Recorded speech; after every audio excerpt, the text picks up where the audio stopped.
తెలంగాణ రాజకీయంలో big twist. ఆంధ్రాలో ప్రభంజనం సృష్టించిన జనసేన పార్టీ ఇప్పుడు తెలంగాణపై సీరియస్ ఫోకస్ పెట్టిందా? పవన్ కళ్యాణ్ నాయకత్వంలోని జనసేన రాబోయే ఎన్నికల్లో దూకుడు పెంచబోతోందా? ఉమ్మడి ఖమ్మం, నల్గొండ, వరంగల్ పట్టభద్రుల ఎమ్మెల్సీ స్థానానికి అందరికంటే ముందే అభ్యర్థిని ప్రకటించడమే కాకుండా ఖమ్మం కార్పొరేషన్ లో తమ బలం ఏంటో చూపిస్తామంటూ చేసిన వ్యాఖ్యలు ఇప్పుడు తెలంగాణ పొలిటికల్ సర్కిల్స్ లో హాట్ టాపిక్ గా మారాయి. తెలంగాణలో పార్టీ విస్తరణకు శ్రీకారం చుట్టిన జనసేన పట్టభద్రుల ఎమ్మెల్సీ నియోజకవర్గానికి డాక్టర్ గడల శ్రీనివాసరావును అభ్యర్థిగా అధికారికంగా ప్రకటించింది. ఇతర ప్రధాన పార్టీల కంటే ముందే క్యాండిడేట్ ను అనౌన్స్ చేసి పొలిటికల్ గేమ్ లో ముందడుగు వేసింది.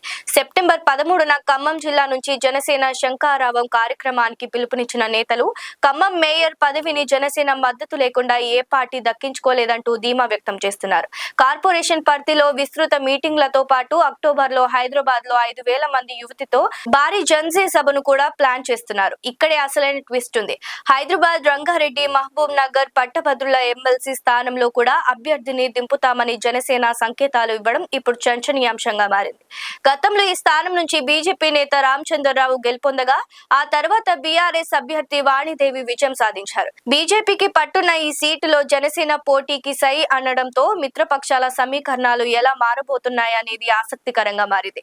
మరి జనసేన ప్రకటనపై బీజేపీ కలిసి వస్తుందా లేక విడివిడిగానే బరిలోకి దిగుతారా అనేది వేచి చూడాలి. ఖమ్మం స్థానిక సంస్థల ఎన్నికల నుంచి గ్రాడ్యుయేట్ ఎమ్మెల్సీ స్థానాల వరకు తెలంగాణలో జనసేన వేస్తున్న ఈ అడుగులు భవిష్యత్ రాజకీయాలను ఎలా మలుపు తిప్పుతాయో చూడాలి.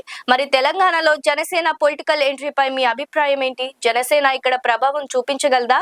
మీ అభిప్రాయాన్ని కామెంట్ చేయండి. మరిన్ని లేటెస్ట్ పొలిటికల్ అప్డేట్స్ కోసం మా ఛానల్ ని సబ్స్క్రైబ్ చేసుకోండి. లైక్ చేయండి, షేర్ చేయండి, సబ్స్క్రైబ్ చేయండి. మరిన్ని వీడియోల కోసం బెల్ సింబల్ పై క్లిక్ చేయండి.